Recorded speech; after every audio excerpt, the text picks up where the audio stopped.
لیکن اب میں بچوں کو اس سے دور ہی رکھتا ہوں، اس لیے کہ پچھلے جمعے کو بچے نے ہمارے چھوٹے والے کھیلتے کھیلتے اچانک اسے کاٹ کھایا، ابھی تک پلے کے پینسلین کے انجیکشن لگے۔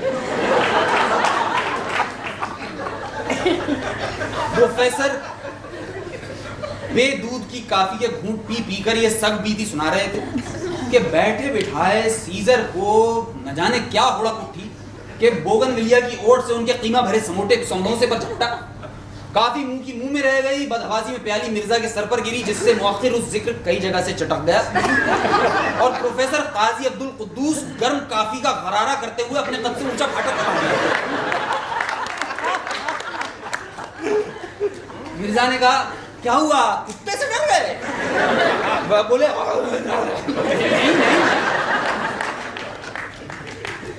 ممکن ہے یہ گفتگو تھوڑی دیر اور جاری رہتی، مگر موضوع گفتگو نے ایک ہی جست لگا کر پروفیسر کو دبوچ لیا اور ان کی ران میں اپنے نوکیلے کیلے پیوست کر دیے۔ پروفیسر سانس روک کر ایک طرف کو منہ پھیر کر کھڑے ہو گئے۔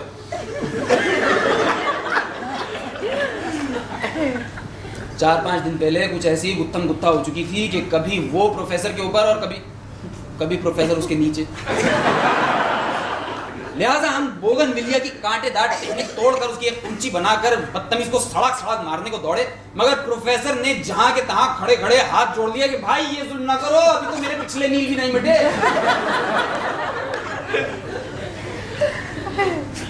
آپ لوگوں نے اب تک بھانپ لیا ہوگا کہ پروفیسر کا کتا پالنا تو ایک رہا، پروفیسر اور کتوں کے باہمی تعلقات کاٹنے اور کٹوانے کے کامیاب تجربات سے کبھی آگے نہ بڑھ سکے، ورنہ ان کا علم الحیوانیات اس قدر کتابی یعنی ناقص ہے کہ جب ہمارے بچے پہلی بار طوطوں کا ایک جوڑا خرید کر لائے تو ان سے دریافت کیا کہ چچا جان ان میں نر کون سا ہے اور مادہ کون سی؟ فاضل پروفیسر نے سوال اور جوڑے کو 4-5 منٹ تک الٹ پلٹ کر دیکھا۔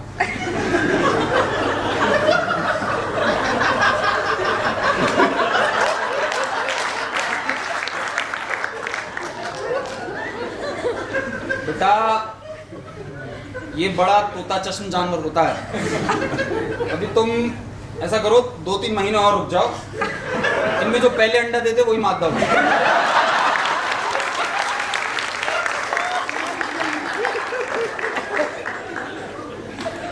بہرحال یہ لا علمی تو ان کی انسانی کمزوری سمجھ کر دور کی جا سکتی ہے کہ بھئی طوطا اپنی مادہ کو انسان کی بنسبت زیادہ آسانی سے پہچان سکتا ہے، مگر ایک دن بڑے ناصحانہ انداز میں بہت تجربے کی بڑی باریک بات یہ بتائی کہ یقین جانو کتا رکھنے سے آپ کی صحت بہتر ہو جاتی ہے۔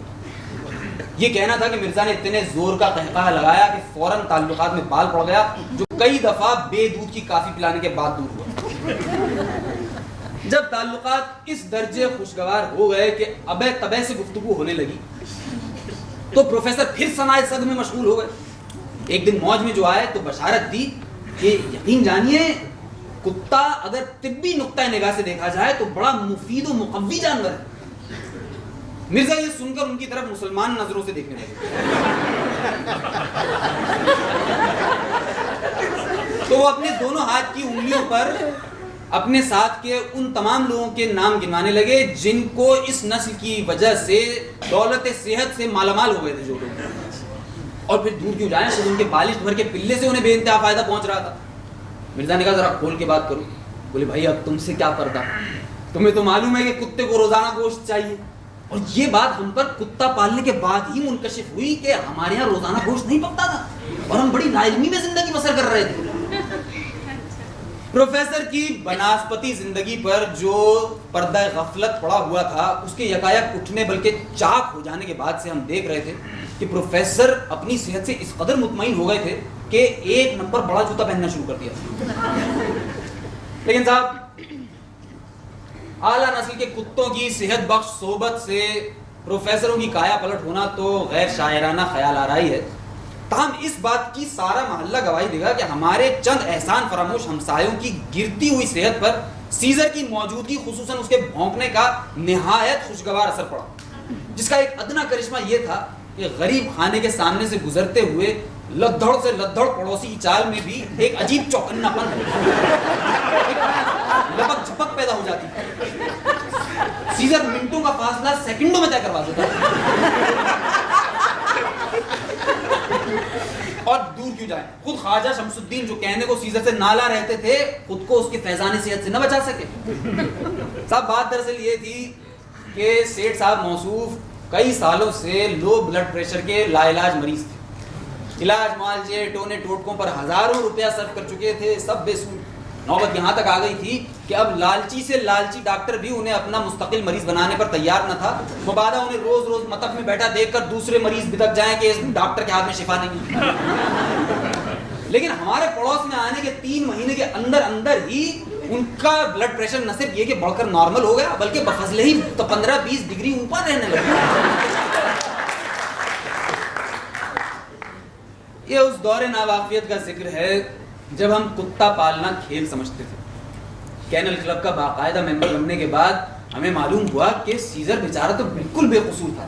غلطی سراسر ہماری تھی کہ مثل اپنے بچوں کے پال رہے تھے, یعنی ڈانٹ ڈانٹ کر. بڑے بڑے جگادریوں سے کتا پالنے کے آداب آداب سیکھے تو معلوم ہوا کہ کتوں کے ساتھ نرمی کا رویہ لازم ہے اور ان کے سامنے بچوں کو بے دردی سے پیٹنا نہیں چاہیے ورنہ اس کی شخصیت بھی چکر رہ جاتی ہے. بہرحال گھر میں یہ عالم تھا کہ ہر شخص نے اس پر بھونک بھونک کر اپنا گلا بٹھا لیا. لیکن جوں جوں کتا بڑا ہوا ہم میں بھی عقل آتی گئی اور ڈانٹ پھٹکار کا سلسلہ ختم ہوا. سیزر ہی کے دم خم سے 8-9 سال تک ایسی بے فکری رہی کہ کبھی گھر کو تالا لگانے کی ضرورت محسوس نہ ہوئی. اسے ہمارے مال و اسباب کی حفاظت کا اس درجے خیال تھا کہ کبھی کوئی شامت کا مارا کوا یا بلی باورچی خانے کے پاس سے بھی گزر جائے تو انہیں اس بری طرح کھدیڑتا کہ چینی کے سارے برتن ٹوٹ جاتے. گھر کے کام کاج میں اس طرح ہاتھ بٹانے کے علاوہ وہ ایک وفادار کتے کے دیگر فرائض بھی سر انجام دیتا تھا. یہی نہیں کہ وہ صبح کے ناشتے پر ہمارے لیے منہ میں تازہ اخبار دبا کر لاتا بلکہ جب مہینے کے آخر میں اخبار والا بل لے کر آتا تو اس پر بھونکتا بھی تھا. اور وہ تو کہیے کہ ہم نے خود سختی سے منع کر دیا ورنہ وہ تو اسی طرح ہمارے لیے منہ میں توس دبا کر بھی لانے کو تیار.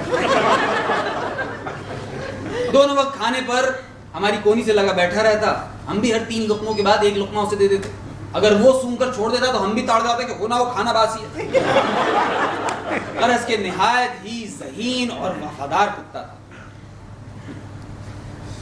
وقت گزرتے دکھائی نہیں دیتا مگر ہر چہرے پر ایک داستان لکھ جاتا. ابھی کل کسی بات معلوم ہوتی ہے جب سیزر بچہ سا آیا تھا تو پروفیسر قاضی عبدالقدوس جو سدا سے یکرنگی کے قائل رہے ہیں موچنے سے اپنے سر کے سفید بال اکھاڑا کرتے تھے. بال وہ اب بھی اکاڑتے ہیں مگر کالے. غالباً انہیں خود بھی اپنی گرتی ہوئی صحت کا اور بڑھتی ہوئی عمر کا اندازہ ہو گیا ہے. یہی وجہ ہے کہ اب ان کی طبیعت شادی شدہ عورتوں پر آتی.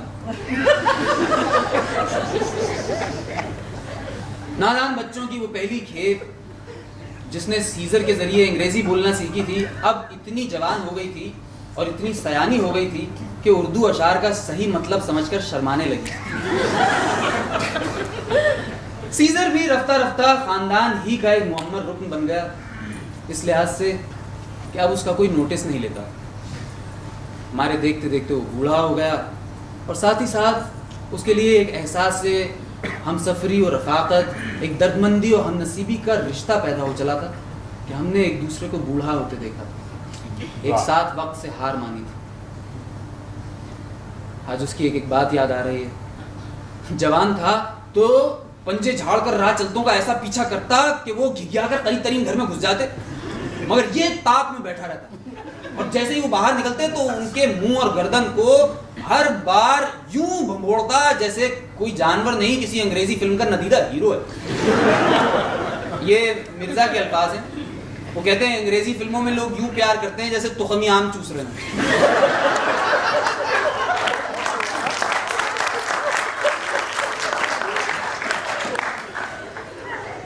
ابھی 3-4 سال پہلے تک پڑوسیوں کو اس کو دیکھ کر چلوں خون سوکھتا تھا مگر اب اتنا ضعیف ہو گیا تھا کہ دن کا بیشتر حصہ بوگن ویلیا کی چھاؤں تلے کسی مرشد کاہل کی طرح مراقبے میں پڑا رہتا. بہت ہوا تو دم ملا کر شفقت کا اظہار کر دیا.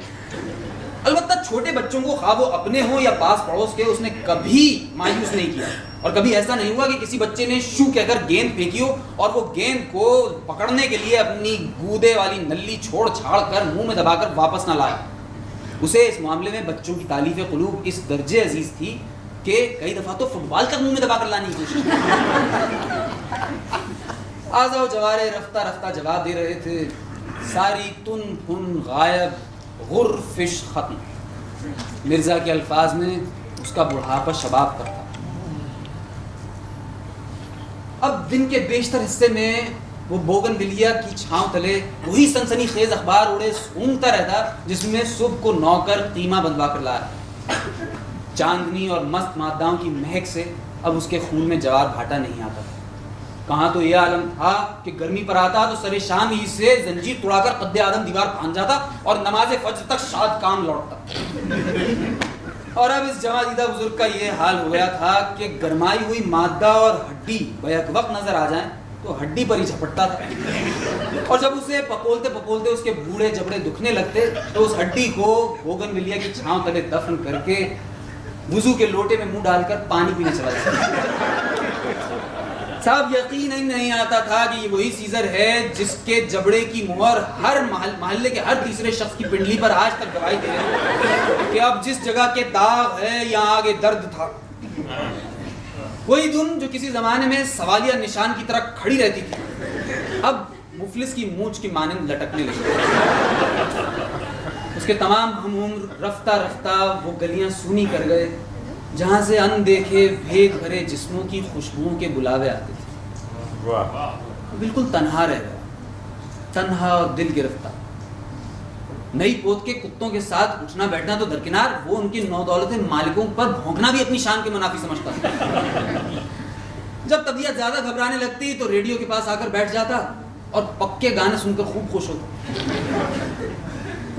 جسم کے ساتھ ساتھ نظر بھی موٹی ہو چلی تھی. صاف معلوم ہوتا تھا، کئی بار تو ایسا ہوتا تھا کہ پروفیسر قاضی عبدالقدوس اجلے کپڑے پہن کر آ جائیں تو انہیں اجنبی سمجھ کر بھونکنے لگتا تھا. اچھا البتہ سماعت میں فرق نہیں آیا. معلوم ہوتا تھا، صاف معلوم ہو جاتا تھا کہ وہ اٹکل سے گیند کا پیچھا کرتا ہے اور اس کے ٹپا کھانے سے اس کی سمت اور محل وقوع کا اندازہ کر لیتا ہے. ایک دن اچھا خاصا اپنی بوگن ویلیا کی چھاؤں تلے اپنا مخصوص آسن مارے، یعنی دائیں آنکھ جو بچپن سے سرخ رہتی تھی آدھی بند کیے، بائیں پنجے پر تھوتنی ٹکائے بیٹھا تھا کہ ایک نیلے ربن والی بچی نے شو کہہ کر سڑک پر پنگ پونگ کی گیند پھینکی. یہ آواز کی سیٹ پر لپکا اور جیسے ہی گیند منہ میں دبا کر تیزی سے پلٹا تو ایک کار کے بریک لگنے کی دل خراش آواز سنی.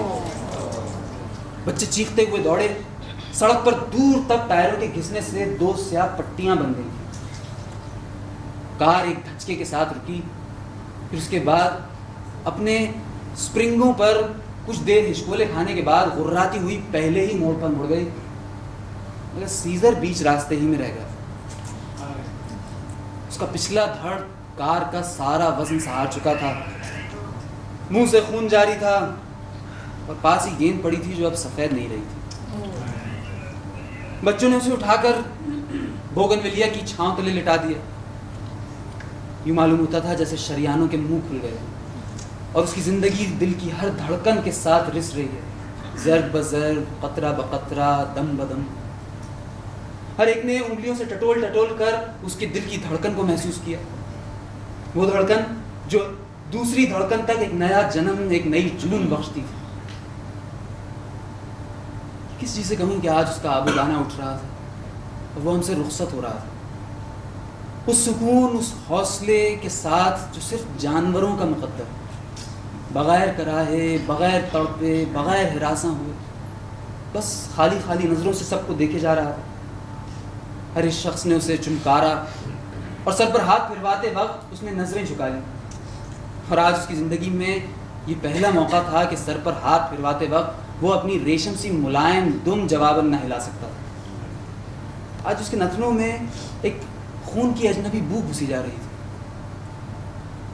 کوئی آدھ گھنٹہ گزرا ہوگا کہ اوپر کچھ کبے منڈلانے لگے.